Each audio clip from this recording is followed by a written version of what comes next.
नागपुर में प्रेम संबंधों के शक में एक नाबालिग लड़की और उसके भाई पर चाकू से जानलेवा हमला किया गया। ये घटना यशोधरा नगर थाना क्षेत्र के पिले नदी भीमवाड़ी स्थित पाउने लेआउट की है। सूत्रों के अनुसार नाबालिग लड़की और उसके भाई पर आरोपी कुणाल उर्फ टीनू संतापे ने चाकू से हमला किया।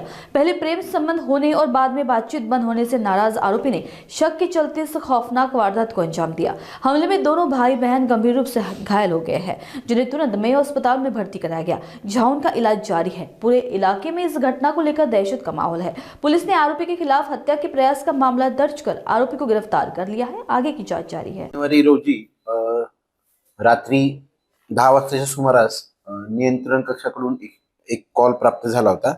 एका इसमाने चाकूने एका मुलीला व मुलाला मारून जखमी केलेला आहे।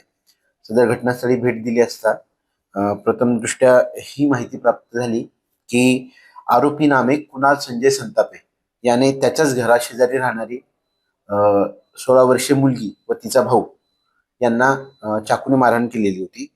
सदर प्रकरणात पीडित मुलगी हिने दिलेल्या रिपोर्टवरून आरोपी कुणाल संजय संतापे याच्या विरुद्ध BNS 109 प्रमाणे गुन्हा दाखल करण्यात आलेला आहे। यातील आरोपी व फिर्यादी पीडित मुलगी हे एकमेकांच्या घराशेजारी राहणार आहेत। त्यांची एकमेकांच्या घरी जाणं येणं होतं, त्यातून त्यांची मैत्री व प्रेम संबंध सुरू झाले होते।